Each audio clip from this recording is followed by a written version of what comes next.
ඔයාට තව කොච්චර කාලයක් ජීවත් වෙන්න ඉතුරු වෙලා තියෙනවද? අපි බලමු.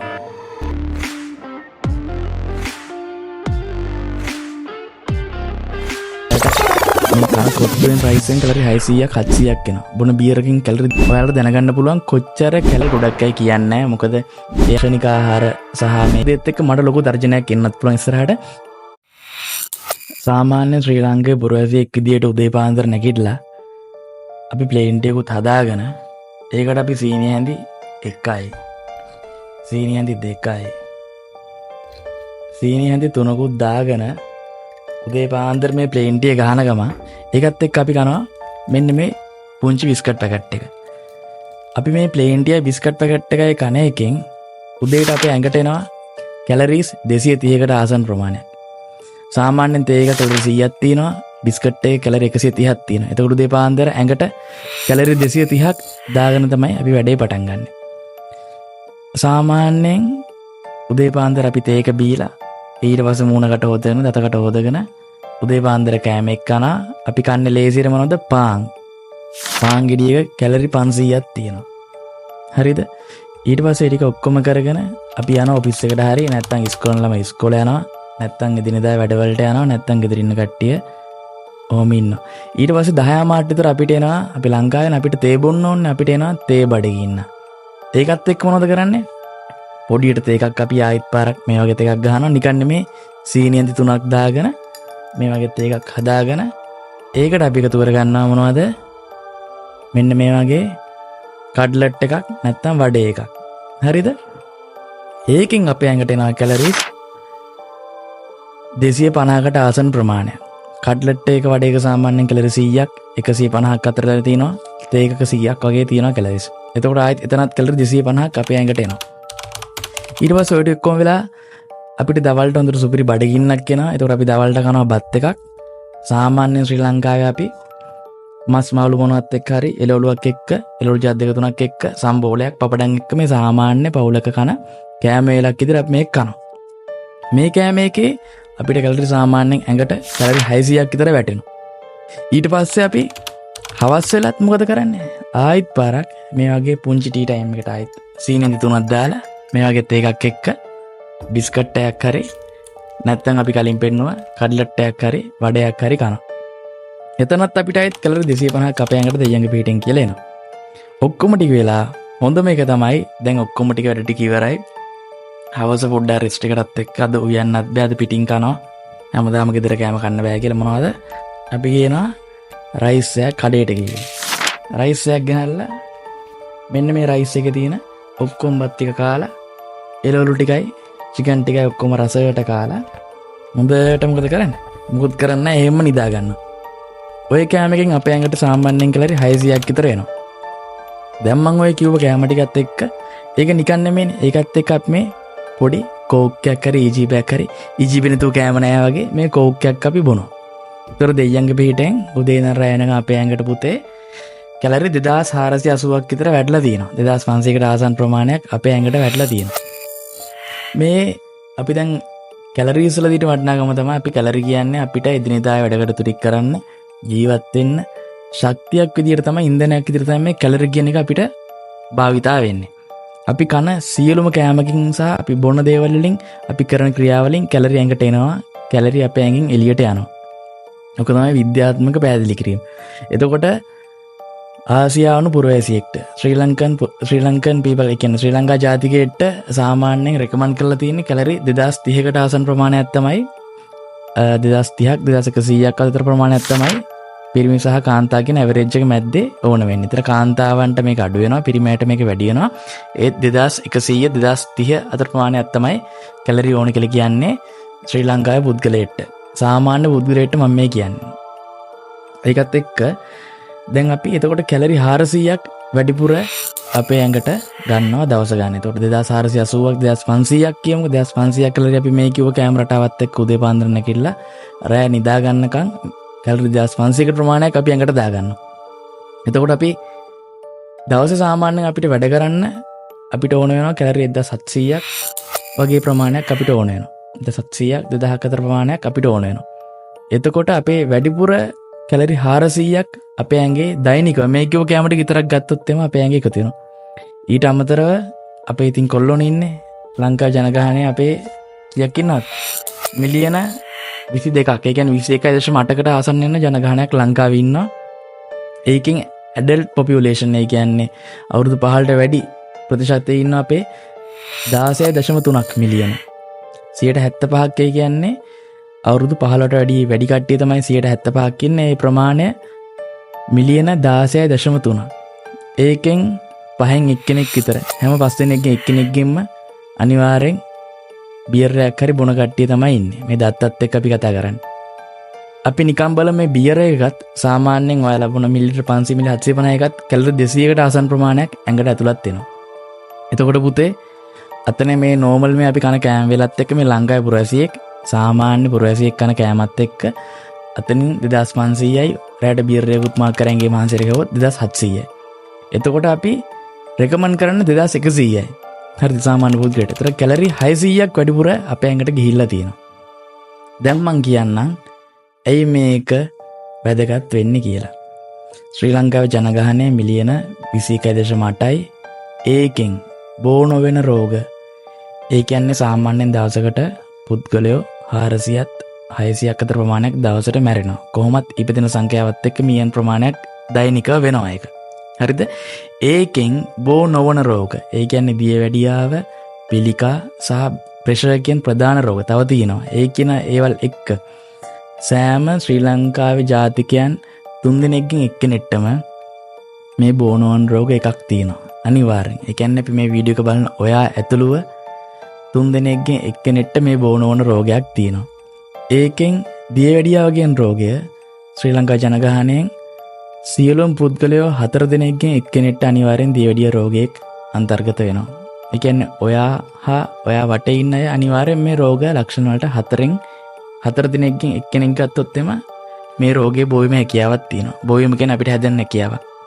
ඒකත් එක්කම අධික රුධිර පීඩනය 3 දෙනෙක්ගෙන් එක්කෙනෙක්ටම සෑම 3 දෙනෙක්ගෙන් එක්කෙනෙක්ටම අධික රුධිර පීඩනය හැදෙන්න පුළුවන් අවදානමක් තියෙනවා. ඒකත් එක්ක අනිත් එක කැන්සර්. දැන් මේ බලන්න ඉස්සර අපි ගමේ බැලුවත් හරි අඩුවේදී පිළිකා රෝගියෙක්. දැන් පිළිකා රෝගියෙක් නොමැති තරම්. ඒ කියන්නේ හැම පවුලකම හොයලා බැලුවොත් එක්කෙනෙක් හරි දෙන්නෙක් හරි අනිවාර්යයෙන්ම පිළිකා රෝගියකින් අන්තරා වෙලා නැති වෙලා තියෙනවා. සාමාන්‍යයෙන් 1000කට එක්කෙනෙක් වගේ මේක දැන් හොයාගන්න ප්‍රමාණය වැඩි වෙලා තියෙනවා ලංකාවේ. මේ ඔක්කොම හේතුන් වලට හේතු වෙලා තින්නේ අයහපත්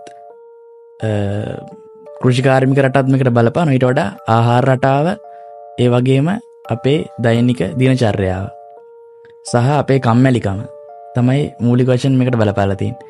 හොඳයි. දැන් අපි කිව්වා මේ ලෙඩ රෝග හැදෙන්න හේතුව. මම මේ කියන්න අනිත් එක අපි දැන් මේ කන කෑම දවසකට අපිට ඕන වෙන්නේ දැන් අපි හිතන්නකෝ බයික් එකක් නම් බයික් එකක් දුවන්න අපි පෙට්‍රල් ගහනවා. ඉන්ධනයක් විදියට. අපේ ඇඟට අපි මේ කෑම දෙන්නේ ඉන්ධනයක් විදියට. එතකොට අපි මේ දෙන කෑමත් එක්ක අපි සාමාන්‍යයෙන් 2100ක් වගේ 2200ක් නම් අපේ ඇඟට ඕන වෙන්නේ. අපි ඊට වඩා වැඩි ප්‍රමාණයක් අපි ඇඟට දැනුවත් හෝ නොදැනුවත් අපි දාගන්නවා. මේ අපි දාගන්න අතිරේක කෑම අපේ දැන් මේ ගන්න කෑම අපේ ඇඟේ තැම්පත් වෙන්නේ ග්ලයිකෝජන් විදියට තමයි තැම්පත් වෙන්නේ ගිහිල්ලා. ඒ තැම්පත් වෙන දේවල් ටික අපේ ඇඟේ පාවිච්චි කරනවා නම් අපේ මසල් වල සහ liver එකේ එක තැම්පත් වෙනවා. අපි මේක අර නිකන් කොටුවක නිකන් මේ බකට් එකකට වගේ මේ ඇඟේ මේක පිරෙනවා අපේ මේ සෙල්ස් වල ගිහිල්ලා. අපේ සෛල වල. එතකොට අපි මේ ගන්න එක ඕව ගත්තාන් පස්සේ දවස ගාන අපි මේක අරගෙන ගන්නවා විතරයි. අපි මේක වැය කරන්න තෝ ගියාන් පස්සේ මේක ඇඟේ ෆැට් එක බවට ඇඟේ තැම්පත් වෙනවා. ඒක තමයි ඇඟ අර තරබාරු කියලා කියන්නේ ස්ථූලතාවයේ බවට පත් වෙනවා. ඒ හේතු නිසා ඇතිවන රෝග තමයි දියවැඩියාව, පිළිකා, ඊට අමතරව අධිරුධිර පීඩනය. ඒ කියන්නේ ශ්‍රී ලංකා ජනගහනයෙන් මිලියන 16.3ක් ඉන්නවා වැඩිහිටි ජනගහනය. ලක්ෂ 163ක්. ඒකෙන් 3 දෙනෙක්ගෙන් එක්කෙනෙක්. ලක්ෂ 163න් 3න් එකක්. හරිද? ඒ කියන්නේ ආසන්න ලක්ෂ 54කට ප්‍රමාණයක් මේ රෝගය දැන්ටමත් තියෙනවා. මේ රෝග තුන එකක්. ඉතින් 2050 වෙනකොට මේක 150ක්. ඒ කියන්නේ මේක තුනෙන් එකකින් නෙමෙයි දෙන්නගෙන් එක්කෙනෙක්ට සියලුම කෙනෙක් දෙන්නෙක්ගෙන් එක්කෙනෙක්ට මේ රෝගේ වැඩි වෙන්න පුළුවන් කියලා කියනවා. එතකොට ලංකාවේ ජනගහනයට මොකද වෙන්නේ කියලා ඔයාලා හිතලා බලන්න. ඒ තියෙන උණ ඒ තියෙන අමාරුව දැකලා තමයි අපි මේ අද වීඩියෝ එක කරන්න මම මේ අද වීඩියෝ එක කරන්න කල්පනා කරේ මේක මම දවස් ගාණක් දැක්කා හැමතැනම ස්පිතාලවල රෝහල් වල යාළුවෝ නෑදෑයෝ සහ බාහිර පුද්ගලයෝ ගොඩක් දෙනෙක්ට මේ ප්‍රශ්න තියෙනවා. ඒක බලන් ඉන්න බැරිම තැන තමයි අද මේ වීඩියෝ එක කළා ඔයාලට පොඩි හරි පැහැදිලි කිරීමක් කරන්න කරේ. මම ડોක්ටර් කෙනෙක් නෙමෙයි මම දන්න දේවල් තමයි ඔයගොල්ලන්ට කියන්නේ. ඔයාලා දන්න දේවල් තියෙනවා මේක රැඩ් කරන්න. හරි. අපි දැන් කතා කරා දැන් අපි ඉන්න තැන අපි කන කෑම රටාව නිසා අපිට වෙන දේ මොකක්ද කියලා. ඉතින් අපි මේ channel එක කරන්නේ ශ්‍රී ලංකන් ෆිට්නස් with තිසර කත්‍රියාරච්චි කියලා. මූලික අරමුණ තමයි මේ අපි මේ ව්‍යායාම කරලා ක්‍රීඩාවක් කරලා මේ කරන දෙයින් ඇඟට වෙන දේ මොකක්ද කියන එක දැනුවත් කරන එක. හරි. දැන් අපි මේ කන කෑම ටික ඇඟට කැලරි ප්‍රමාණයක් එනවනේ. දැන් අපි බලමු මම වර්කවුට් එකක් කරා. ඒ වර්කවුට් එකෙන් කොච්චර කැලරි ප්‍රමාණයක් බර්න් වෙනවද කියලා. ඔයාලට දැනගන්න පුළුවන් කොච්චර කැලරි ප්‍රමාණයක් ඇඟෙන් පිච්චෙන්න කොච්චර ප්‍රමාණයක් මහන්සි වෙන්න ඕනේද කියන එක දල වශයෙන් හරි මේ වීඩියෝ එකෙන් ඔයාලා ඔලුවට ගත්තොත් ඇති මට. මුලින් බලමු මම එක්සර්සයිසස් කරා 3 4 5 6 7ක්. මේක විනාඩි 30ක් 40ක් අතර ප්‍රමාණයක් යනවා. හරිද? මුලින්ම අපෙන් කරේ ජම්පින් ජැක්ස් කියන එකෙන් වාර 100ක් මම කරා. ඒකෙන් සාමාන්‍යයෙන් කැලරි 25ක් බර්න් වෙනවා. ඒ 100ක් කරොත් එම. ඊට පස්සේ පුෂ් අප් මම 100ක් කරා. සමාවෙන් පුෂ් අප් මම 50ක් කරා. ඒ පුෂ් අප් 50ක් කරත් කැලරි 20ක් තමයි මගේ ඇඟෙන් බර්න් වෙන්නේ. ඊට පස්සේ මම ස්කොට් ෆ්‍රී ස්කොට් 100ක් කරා. ඒකෙන් කැලරි 35ක් මගේ ඇඟෙන් පිච්චෙනවා. එතකොට මම හයි නීස් කියන එක්සර්සයිස් එකෙන් රෙප් 100ක් කරා. ඒකෙන් මගේ ඇඟෙන් කැලරි 40ක් බර්න් වෙනවා. ඊට පස්සේ මවුන්ටන් ක්ලයිම්බර් කියන මේ වර්කවුට් එකෙන් මම රෙප් 50ක් කරා. ඒකෙන් මගේ ඇඟෙන් කැලරි 25කට ආසන්න ප්‍රමාණයක් පිච්චෙනවා. ඊට පස්සේ මම බර්පීස් 50ක් කරා. බර්පී 50ට කැලරි 50ක් පිච්චෙනවා. ඊට අමතරව ප්ලෑන්ක් එක මම විනාඩියක් ඉඳේ. ඒ ප්ලෑන්ක් එකෙන් මගේ ඇඟේ කැලරි 10ක් පිච්චෙනවා. මේ දල වශයෙන් ගත්ත ඩේටා. එතකොට මම මේ කිව්ව වර්කවුට් එක කරද්දී විනාඩි 30ක් 40ක් අතර ප්‍රමාණයක් යනවා. ඒ කරපු මේ වර්කවුට් එකෙන් මගේ ඇඟේ කැලරිස් පිච්චලා තියෙන්නේ කැලරි 200ත් 220ත් අතර ප්‍රමාණයක් තමයි පිච්චලා තියෙන්නේ. දැන් මම හිතනවා ඔයාලට පැහැදිලි ඇති. අපි මේ කන තේ බොන තේක කන බිස්කට් එකෙන් අපිට උදේ කැලරි 250ක් එනවා. මේ වර්කවුට් එක පැයක් විනාඩි 35ක් 45ක් මම මේ ටික කරලත් මගේ ඇඟෙන් පිච්චෙන්නේ කැලරි 200යි. හරිද? ඒක ඔයාලා රැයට මේ කන කොත්තුවෙන් රයිසෙන් කැලරි 600ක් 700ක් එනවා. බොන බියරකින් කැලරි 200ක් ඇඟට එනවා. මේ කිව් දේවල් එක්ක හිතලා බලන්න මේ වගේ වර්කවුට් එකක් කරලත් ඇඟෙන් පිච්චෙන්නේ කැලරි 200යි 220යි. හරිද? එතකොට මේ එක්ස්ට්‍රා කැලරි 600ක් 400ක් අපි දවසට මේ ඇඟට මේ අපේ ඩයට් එකත් ඇඟට වැටෙද්දි මේ ලංකාවේ කැම්බියලත් එක්ක අඩුම තරමේ අඩුම පැය එකමාරක් පැයක්වත් කුමන හෝ වර්කවුට් එකක් කරන්න ඕනේ. ගෙදර ඉඳන් හරි නැත්නම් ජිම් එකට ගිහිල්ලා හරි නැත්නම් ජොගින් කරලා හරි ඔළුවේ මේක තියාගෙන අඩුම පැයක්වත් එක්සර්සයිස් කරන්න ඕනේ. අපි මේ කියන දේවල් වලින් බේරෙන්න ඕන. නැත්තම් මේ යන විදියට කිව්වොත්ම හෙළ යක්කු පුත්තු ඔක්කොම ටිකටත් කෙලවෙලා ගිහිල්ලා සිංහල දෙමළ මුස්ලිම් කියන ජාති ඔක්කොටමත් කෙලවෙලා ගිහිල්ලා අපි සිංහලයේ ඔක්කොටම කෙලවෙලා ගිහිල්ලා හැමදාම බෙහෙත් පෝලිං වල ගිහිල්ලා ඉන්න තමයි වෙන්නේ. මේ මම කියව දේවල් ගොඩක් අය කියන්නේ නැහැ. මොකද එයාලගේ බිස්නස් නැති වෙනවා. ක්ෂණික ආහාර සහ මේ කියන අයගේ ගොඩක් රැකියාව වලට මේක බලපාන. ඒ වගේම බෙහෙත් කරන බෙහෙත් කම්පැනිස් වල රැකියාව නැති වෙනවා. මම මේ කිව්ව දේත් එක්ක මට ලොකු තර්ජනයක් එන්නත් පුළුවන් ඉස්සරහට. හැබැයි කමන්නේ මම ඇත්ත මේ ගොඩක් දේවල් නොදන්න කෙනෙක් නොදන්න දෙයක් තමයි මේ කියලා දෙන්නේ. ඒකින්ද පුළුවන් නම් මේ දේ ඔයාගේ මේ තත්ත්වයේ ඉන්න ඔයාගේ යාළුවව මෙතනට වැටෙයි කියලා හිතන ඔයාගේ යාළුවව මේ වීඩියෝ එක ටැග් කරන්න, මේ වීඩියෝ එක ෂෙයා කරන්න, එයාටත් මේ දැනුම හොමානු කරන්න. ඒ වගේම අම්මේ තාත්තේ මේ වීඩියෝ එක ළමයිට පෙන්නන්න, ළමයිත් ඔයාලගේ අම්මලා තාත්තලාත් එක්ක මේ වීඩියෝ එක පෙන්නලා මේ අපි ඉන්න තැන අපි කොතනටද යන්නේ කියන එක ඔයාලා තීරණය කරන්න. කොච්චර වර්කවුට් ප්‍රමාණයක් අපි කරන්න ඕනද කියලා හිතන්න. අපි මේ කන කෑමත් එක්ක ඔයාලා වර්කවුට් කරන කම්මැලියෙක් ඉන්නවා. මේ කෑම ඔක්කොම ටික කාලා. එහෙනම් පුතේ ඔයාලා ජීවත් වෙන්න තව අවුරුදු 10යි 15යි. බලන්න ආයු කාලයක් දැන් ලංකාව අඩු වෙලා තින්නේ. ඒ යන විදිහත් එක්ක මම හිතන්නේ ඔයාලා අපි ඔක්කොටම මං ඇතුළුව අපි අවුරුදු 50න් 60න් අපි ඔක්කොටම වලකජ්‍ය තමයි ගහන්නේ. ඒ හින්දා හරියට මතක තියාගන්න හරි ආහාර රටාව මොනවද කන්නේ, කොයි වෙලාවටද කන්නේ, කොච්චර ප්‍රමාණයක් කනවද කියන එක. ඒ වගේම ව්‍යායාම මොනවද කරන්නේ, කවද්ද කරන්නේ, කොච්චර කරනවද කියන එකත් හරියට මතක තියාගන්න. ඒ වගේම නිින්ද කියන එකත් අනිවාර්යෙන් අත්‍යවශ්‍යයි මේ කරුණු තුනට. ඊට අමතරව වතුර, තව දේවල් තියෙනවා අපි ඉස්සරහට කතා කරමු. මේ කියන කරුණු ටික අද ඔළුවට වැල්ලා දාගත්තා නම් මට ඕනුනේ අපි මොනවද කන්නේ, කොච්චර අපේ ඇඟෙන් පිට වෙනවද, කොච්චර අපිට ඉතුරු වෙනවද, ඒක අපේ ඇඟට ඉස්සරහට මේ ලෙඩ රෝග වලට අපිට ජීවත් වෙන්න කොච්චර කාලයක් මේක බලපානවද කියන එක පෙන්වන්න තමයි ඕනුනේ.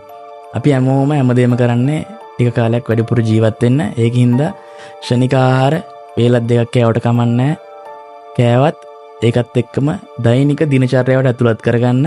වර්කවුට් එකක් කරන එක, චුට්ටක් මහන්සියෙන් දාඩි ටිකක් යන්න, ඒ විදිහට පොඩ්ඩක් හදාගෙන තියාගන්න. නැත්තම් අපි ඔක්කොටම වෙන්නේ ඉස්සරහට විතාලවල ඉන්න තමයි. ඒකින්ද රටට ආදරේ නම්, තමන්ට ආදරේ නම්, තමන්ගේ පවුලට ආදරේ නම් මම මේ කිව්ව ටික පොඩ්ඩක් මොලෙන් කල්පනා කරලා පිළිවෙලකට ජීවන රටාව හදගස්සගත්තා නම් අපි හැමෝම සතුටින්. එහෙනම් මං හිතන්නේ අද වීඩියෝ එකකින් ඔයාලා දෙයක් ඉගෙන ගන්න ඇති. මම මේ වීඩියෝ විශේෂයෙන් කරේ බලන් ඉන්න බැරිම තැන මම දන්න විදියට පුළුවන් විදියට ඔයාලට කියලා දුන්නේ. මේකට එකතු වෙන දේවල් සහ තව මම නොදන්න දේවල් දිනනවා නම් මේකට කමෙන්ට් එකක් දාන්න. සංවාදයට විවෘතයි. එහෙනම් අද දවසේ වැඩසටහන නිමා කරනවා. සුබ දවසක් සියලු දෙනාටම. එහෙනම් ෆිට් ලයිෆ් එක ජීවත් වෙන්න. බයි.